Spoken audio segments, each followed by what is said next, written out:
சரி, முதல்ல நம்ம அசை பிரித்தல் அப்படின்னா என்னன்றதை பார்க்கலாம். அசை 2 வகைப்படும்.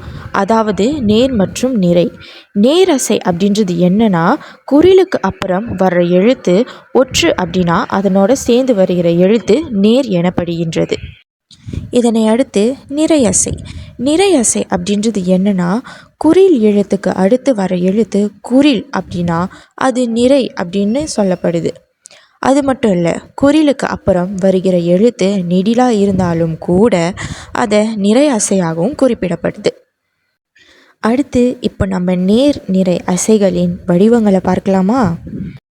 சரி, இப்போ நம்ம நேர் அசை அப்படின்னு எடுத்துக்கிட்டோம்னா, முதல்ல அது தனிக்குறில், அதாவது சொல்லிறுதியில் மட்டும் வந்துச்சுன்னா அது நேரசை. இரண்டாவதாக குறிலோடு சேர்ந்து ஒற்று சேரும்போது அதுவும் நேரசையாக குறிப்பிடப்படுது. மூன்றாவது தனி நெடிலோடு இருக்கும் போதும் அது நேரசை அப்படின்னா சொல்லப்படுது. இறுதியாக நெடிலோடு சேர்ந்து ஒற்று வரும்போது அதுவும் நேரசையாக கருதப்படுது. இதுக்கப்புறம் நிறையசையில் பார்த்தீங்கன்னா, குறிலும் சேரும்போது அது நிறையசை அப்படின்னு குறிப்பிடப்படுது. இரண்டாவதாக குறிலோட குறில் சேர்ந்து ஒற்று வரும்போதும் நிறையசையாக கருதப்படுது. மூன்றாவது குறிலோடு சேர்ந்து நெடில் வரும்போது நிறையசையாக கருதப்படுது. இறுதியாக குறிலோட நெடில் சேர்ந்து இறுதியில் ஒற்று வரும்போதும் அது நிறையசையாக கருதப்படுது. இப்போது நம்ம ஒரு உதாரணம் பார்ப்போம். இங்கே வானம் அப்படின்ற ஒரு சொல் இருக்குது. இந்த வானமை நம்ம அசை பிரிக்கும் பொழுது அந்த வா நெடில குறிக்கிது. நா மற்றும் இன் அது குறிலோடு சேர்ந்து ஒற்றும் சேர்ந்து வருது. ஆகையால் இது ஒன்றுக்கொன்று பிரிக்கும் பொழுது நேர் நேர் அப்படின்னு குறிப்பிடப்படுது. சரி, இவ்வளவு நேரம் ஆசிரியர் அசை பிரித்தல் அப்படின்னா என்னென்ன விளக்கணும் இல்லையா? இப்போது இந்த தேவார பாடலை நம்ம அசை பிரிக்க போகிறோம். பிரிப்போமா? சரி, இப்போ இந்த தேவார பாடலில் முதல் சொல் பார்த்திங்கன்னா தாயவனை. தாயவனை அப்படின்ற சொல்லில் முதல் எழுத்து தா அப்படின்றது நெடில குறிக்குது. அது நெடில குறிக்கிறனால நெடில் எப்பவுமே தனிச்சையாக தான் நிற்கும். அதனால் அது ஒன்றாக கருதப்படுது, அதாவது நேராக கருதப்படுது. அதற்கடுத்து யா வா இந்த இரண்டுமே பார்த்திங்கன்னா குறில் எழுத்துக்கள். யாவும் குறில், வாவும் குறில். அதனால் அங்கே 2 குறில் எழுத்துக்கள் இருக்கிறனால அது நிறையா கருதப்படுது. அந்த 2 குறிலுக்கு அடுத்து எந்த ஒரு மெய் எழுத்தும் இல்லாதனால நம்ம பிரித்தாச்சு இல்லையா? பிரிச்சிட்ட பிறகு அதற்கு அடுத்து இருக்கிற நை அப்படின்றது குறிலாக தான் குறிக்கப்படுது. அதனால அது நேர் அப்படின்ற வகையில் சேரும்.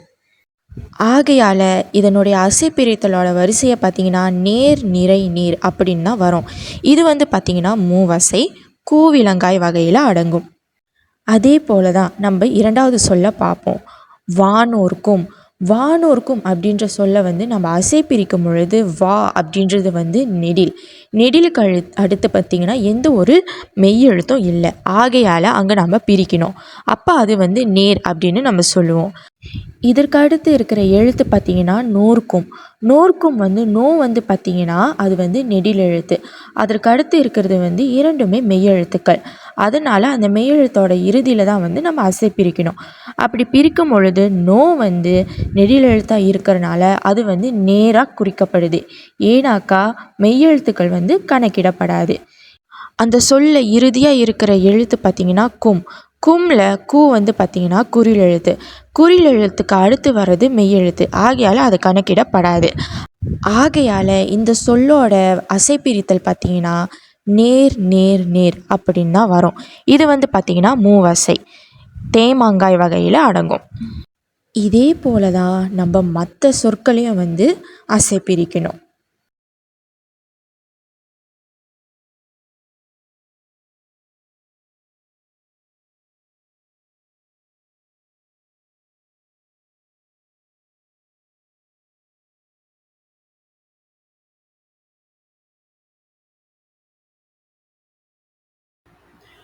அனைவருக்கும் வணக்கம். இப்பொழுது நாம் பார்க்கவிருப்பது சீர்.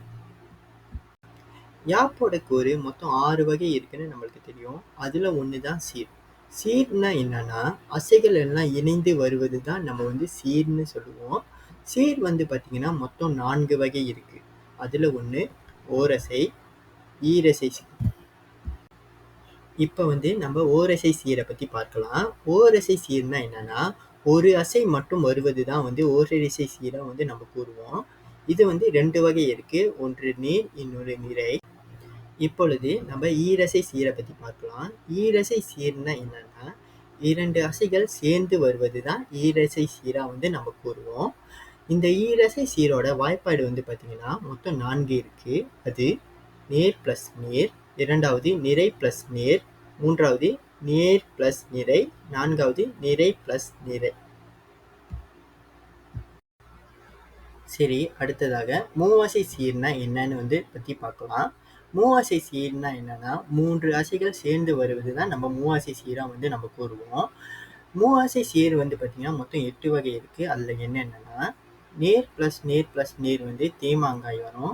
2வது நிறை பிளஸ் நேர் வந்து புளிமாங்காய் வரும்.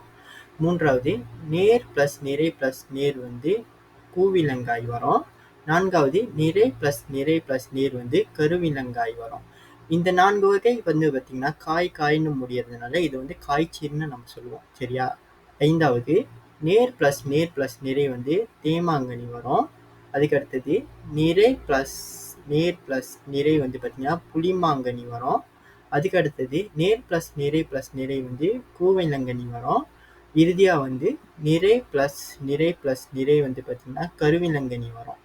இந்த 4 வகை வந்து பார்த்தீங்கன்னா, கனியில முடியறதுனால இதை வந்து கனிச்சீர்னு நம்ம கூறுவோம். நாலசை சீர். நாலசை சீர்னா என்னன்னா, 4 அசைகள் சேர்ந்து வருவதுதான் நாலசை சீர்னு வந்து நம்ம கூறுவோம். இதை வந்து பொதுச்சீர்னு கூட நம்ம கூறலாம். நாலசை சீர்கள் வந்து பார்த்தீங்கன்னா, மொத்தம் 16 இருக்கு. அதுல 4 வகை வந்து நான் கீழே கொடுத்துருக்கேன். அதுல என்னன்னா, நேர் பிளஸ் நேர், 2வது நேர் பிளஸ் நிறை, 3வது நேர் பிளஸ் நிறை பிளஸ் நேர், இறுதியா நேர் பிளஸ் நிறை பிளஸ் நிறை. சரியா? சரி, அடுத்ததாக நம்ம இப்போ ஒரு உதாரணம் பார்க்கலாம். இப்போ நான் இங்க ஒரு விருத்தம் வந்து கொடுத்துருக்கேன். இந்த ஒரு விருத்தம் வந்து பார்த்தீங்கன்னா, ஒரு திருவாசகத்துல உள்ள ஒரு விருத்தத்தை தான் இங்க கொடுத்துருக்கேன். இந்த ஒரு விருத்தம் வந்து பார்த்தீங்கன்னா, எண்சீர் விருத்தத்துல அமைஞ்ச ஒரு விருத்தம். எண்சீர் விருத்தம்னு ஏன் கூறுறேன்னா, ஒரு அடியில 8 சீர்கள் இருக்கிறதுனால இதை வந்து எண்சீர் விருத்தம்னு வந்து நம்ம கூறுவோம். சரியா?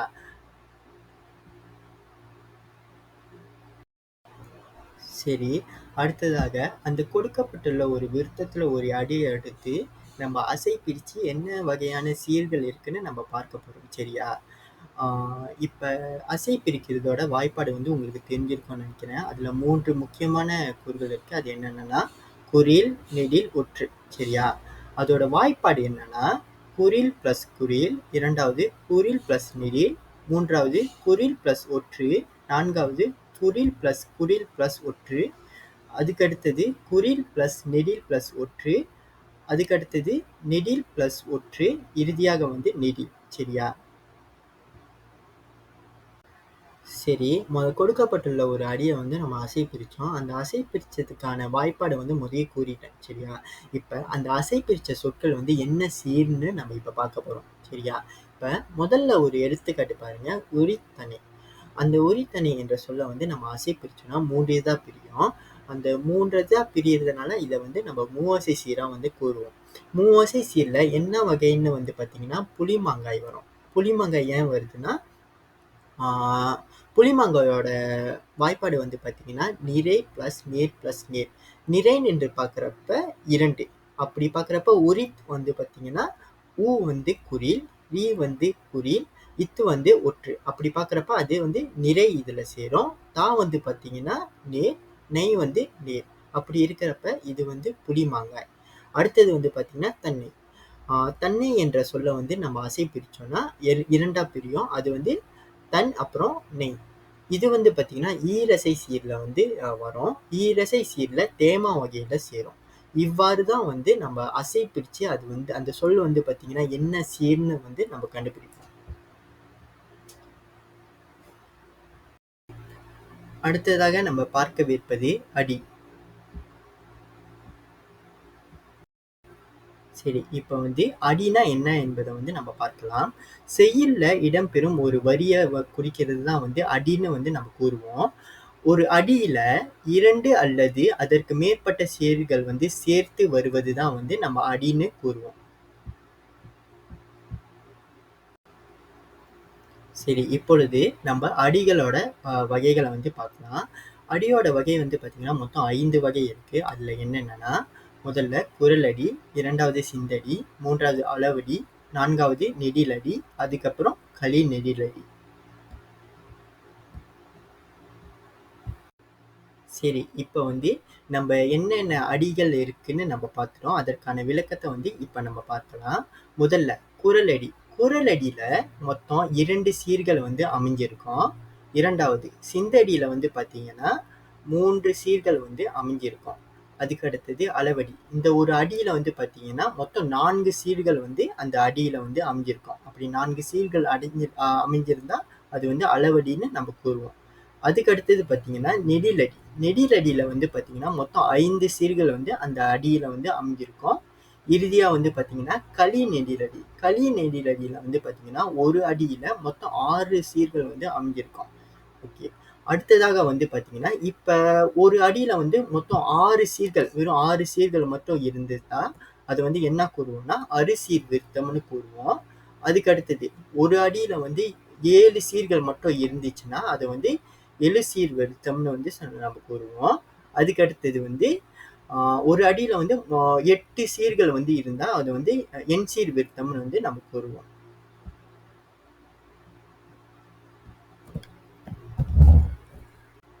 சரி, இப்பொழுது வந்து நம்ம ஒரு உதாரணம் பார்க்கலாம். இப்ப இங்க கொடுக்கப்பட்டிருக்கிற ஒரு திருவாசகத்தோட ஒரு விருத்தத்தை பாருங்களேன். மொத்தம் 4 அடி இருக்கு. அந்த 4 அடியில ஒரு அடி பாருங்களேன். முதல் அடி பாருங்க. அந்த அடியில மொத்தம் 8 சீர்கள் இருக்கு. அப்போ வந்து இது எண்சீர் விருத்தம்னு வந்து நம்ம கூறுவோம். இத வந்து ஏன் வந்து ஒரு அடின்னு சொல்றேன்னா, அந்த ஒரு அடிய வந்து அவங்க மடக்கி போட்டு 2 இதா எழுதியிருக்காங்க. அப்போ வந்து அதுக்கு பேரு மடக்கி போடுதல்னு நம்ம கூறுவோம். ஒரு அடியில 8 சீர்கள் வந்தா அத வந்து எண்சீர் விருத்தம்னு சொல்லுவோம்.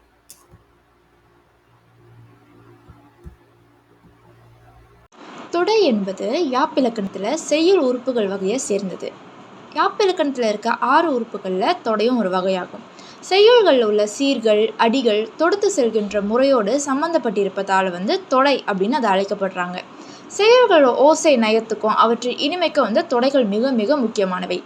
தொடைகள் வந்து நிறைய வகை இருக்கிறது. உதாரணத்துக்கு பார்த்தோம்னா இயல்பு தொடை, முரண் தொடை, அளபெடை தொடை, அந்தாதி தொடை, இரட்டை தொடை அப்படின்னு சொல்லிக்கிட்டே போகலாம். அதில் 2 தொடைகளை தான் நம்ம இன்னைக்கு பார்க்க போகிறோம். அதாவது எதுகை தொடை, மோனை தொடை. முதல்ல எதுகை தொடை அப்படின்னா என்னன்னு பார்ப்போம். எதுகை அப்படின்னு பார்த்தோம்னா ஒரு பாடலில் அல்லது செய்யுள்ள 2வது எழுத்தெல்லாம் அடிகள் தோறும் ஒன்றி வருவது தான் எதுகை அப்படின்னு சொல்கிறாங்க. அது மட்டும் இல்லாமல் முதல் எழுத்து குறிலாகவோ நெடிலாகவோ தொடர்ந்து அமைய வேண்டும். அதற்கான உதாரணங்களோட பார்க்கலாம் வாங்க. சரி, உதாரணத்துக்கு இந்த பாடலில் பார்த்தோம்னா ஒவ்வொரு அடியிலையும் வர்ற முதல் சொல்லோட 2வது எழுத்தை ஆசிரியர் வெள்ளை நிறத்தில் காமிச்சிருக்கேன். அது எல்லாமே பார்த்தீங்கன்னா ரா என்ற எழுத்தை தான் காமிக்கிறது. அது மட்டும் இல்லாமல் அந்த முதல் சொல்ல எதுகைக்கு முன் உள்ள சொல் வந்து கா, வா, ஏ, சி அப்படின்னு எல்லாமே நெடிலோசையில் உள்ள சொல்லாக தான் அமைகிறது. ஆசிரியர் முன்னாடியே சொன்ன மாதிரி எதுகைக்கு முன்னாடி வர சொல் குறில் அமைஞ்சிச்சுன்னா அதுக்கப்புறம் தொடர்ந்து வர்ற எல்லா அடியிலையுமே குறிலாகத்தான் இருக்கணும். அதே நெடிலில் வந்துச்சுன்னா அதே மாதிரி ஒவ்வொரு அடியிலையுமே நெடிலோசையில் உள்ள சொல் தான் எதுகைக்கு முன்னாடி இருக்கணும். இந்த பாடலில் ரா என்ற எழுத்து எதுகையாக பயன்படுத்தப்பட்டுள்ளது. ஆகையால் ஒவ்வொரு அடி தொடங்கும் போது வரும் சொல்லில் 2ஆம் எழுத்து ரா என்று அமைந்திருக்கிறது. ரா மட்டுமின்றி அதன் வரிசையில் வரும் எழுத்துக்கள் அனைத்தையுமே நம்ம பயன்படுத்தலாம். இதன் மூலம் என்ன நடக்குது அப்படின்னு பார்த்தீங்கன்னா பாடலின் ஓசையும் இசையையும் சீராக்கி காமிக்குது. இது மட்டும் இல்லாமல் பாடலின் அழகையும் இலக்கிய பெருமையும் உயர்த்தி காட்டுவதற்கும் எதுகை மிகவும் துணை புரிகிறது. அடுத்து நம்ம என்னத்தை பார்க்குறோம்னா மோனை.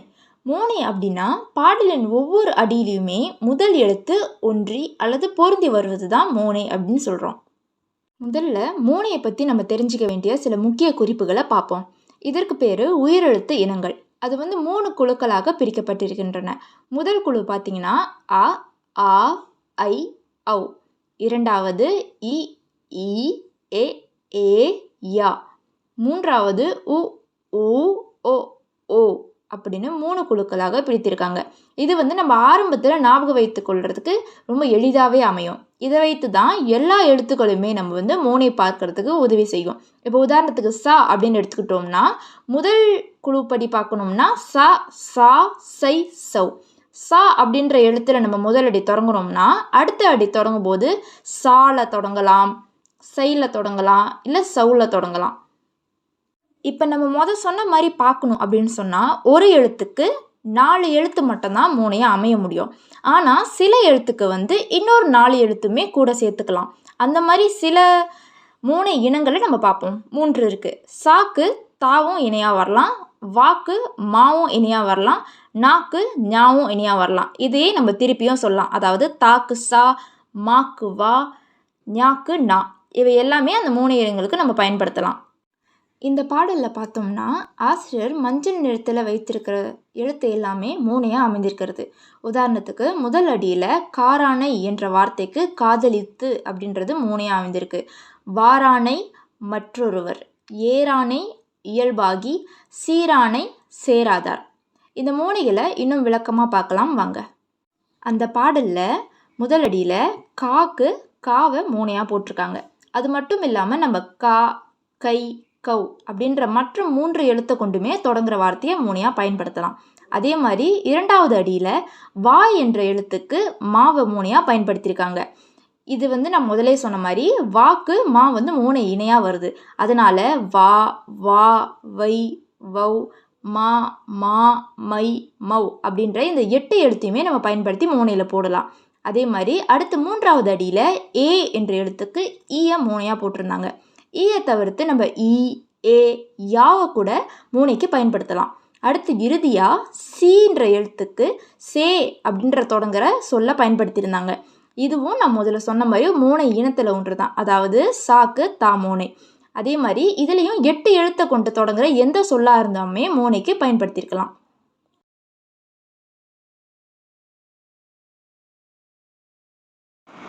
இந்த பாடல் திருநாவுக்கரசர் எழுதிய திரு தாண்டகம் எனும் பாடலின் ஒரு பகுதியாகும். இது 6ஆம் திருமுறையில் சேரும். சோழ நாட்டின் காவிரி தென்கரை பகுதியில் உள்ள நாகேஸ்வரம் தலத்தில் அமைந்துள்ள சிவபெருமானின் பெருமைகளை புகழ்கின்றது.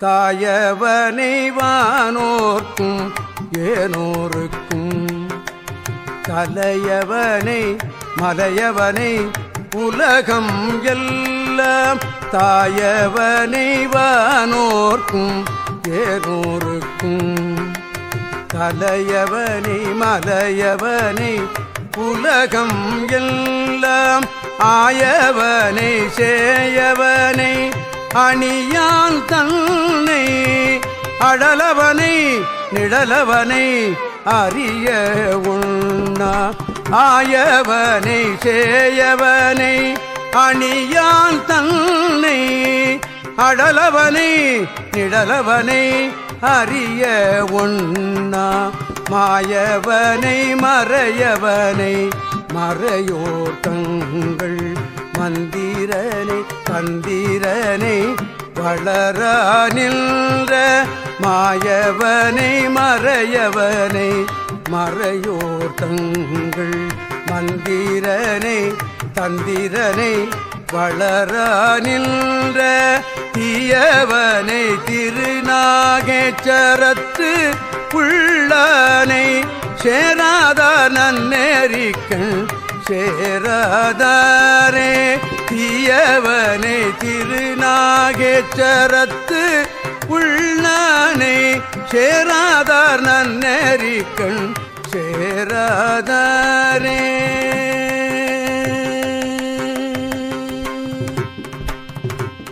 இந்த தேவார பாடலுடைய பொருள் என்ன அப்படின்னு பார்த்தீங்கன்னா, சிவபெருமானின் மகத்துவம் அனைத்தையும் ஆளும் இறைவனாக அவர் உலகின் தாயும் தந்தையும் போல இருக்கிறார் அப்படின்னு சொல்லப்படுது. அதாவது அவர் ஒளியும் நிழலாகவும் வேதங்களில் காணப்படும் ஆதாரமாகவும் முனிவர்களின் மந்திரங்களில் வழிகாட்டியாகவும் இருக்கிறார் அப்படின்னு கூறப்படுது. திருநாகேஸ்வரத்தில் எழுந்தருளிய இவர் அழியாத சிவமாகவும் விளங்கிறார். அவர் துதிக்காதவர்கள் ஆன்மீக வெற்றியையும் நல்லெறியும் அடைய முடியாது என இந்த பாடல் தெரிவிக்கப்படுது. உரித்தானை மதவேழம் தன்னை உரித்தானை மின்னார் ஒடிமுடி எம்பெருமானை ஒளிமுடி எம்பெருமானை உமையோர் பாகம் தரித்தானை தரியலர்தம் புறம் எய்தானை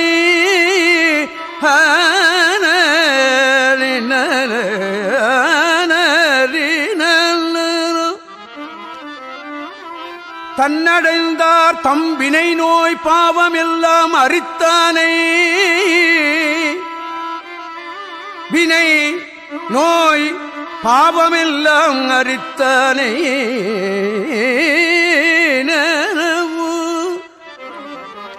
ஆலதன் கீழ் இருந்து நால்வர்க்கு அறம் பொருள் வீடு இன்பம் ஆரங்கம் வேதம் தெரித்தானை திருநாகேச்சரத்துள்ளானை சேராதார் நன்னறிக்கள் சேராதாரே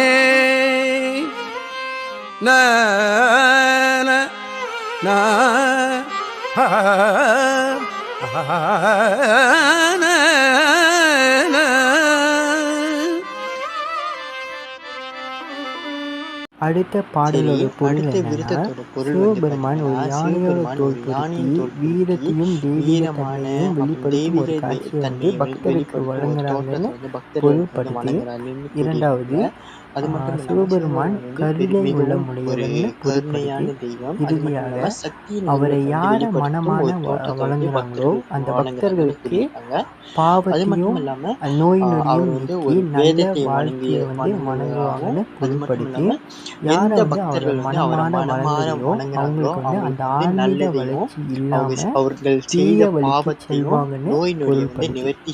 அடுத்த பாடலோட பொருள் என்னன்னா, சிவபெருமான் ஒரு யானையோட தோல் பொருத்தி காரானை உரிபோர்த்த கடவுள் தன்னை காரானை உரிபோர்த்த கடவுள் தன்னை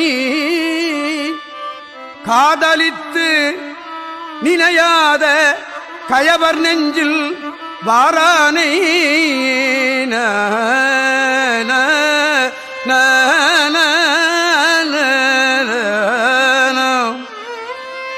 கயவர் நெஞ்சில் வாரானை மதிப்பவர்தம் மனத்துள்ளானை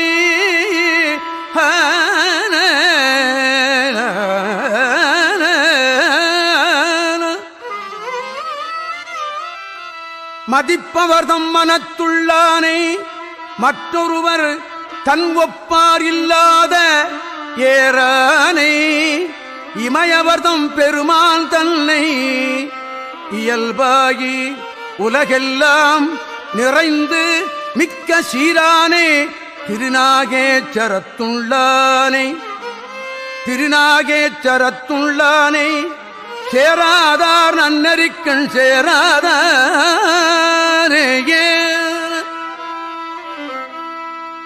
திருநாகேச்சரத்துள்ளானை கடவுள் தன்னை கயவர் நெஞ்சில் வாரானை மதிப்பவர்தம் மனத்துள்ளானை இமயவர்தம் பெருமான் தன்னை திருநாகேச்சரத்துள்ளானை சேராதார் நன்னறிக்கண் சேராதாரே. தொடர்ந்து இந்த திருமுறையோட 3வது விருத்தத்தில் பார்த்தீங்கன்னா சிவபெருமானின் மகத்துவத்தையும் அவரின் தனித்தன்மையையும் விளக்குகிறது. சிவன் யானையின் தோளால் அழகுற இணைந்தவர், எல்லையில் இல்லாத வீரமும் கருணையும் கொண்டவர். அவர் உலகெங்கும் நிறைந்திருக்கும் தெய்வீக சக்தியாக வானவர்களுக்கும் தலைவனாக விளங்குகிறார். சிவனை உண்மையுடன் நினைத்து மதிக்கும் மனதுடையவர்களின் உள்ளத்தில் அவர் உறைவார். அவரை வணங்காதவர்கள் அவருடைய கருணையையும் வழிகாட்டுதலையும் இழந்து ஆன்மீக மேம்பாட்டிற்கும் நல்லெறிக்கும் அருகில் செல்ல முடியாது.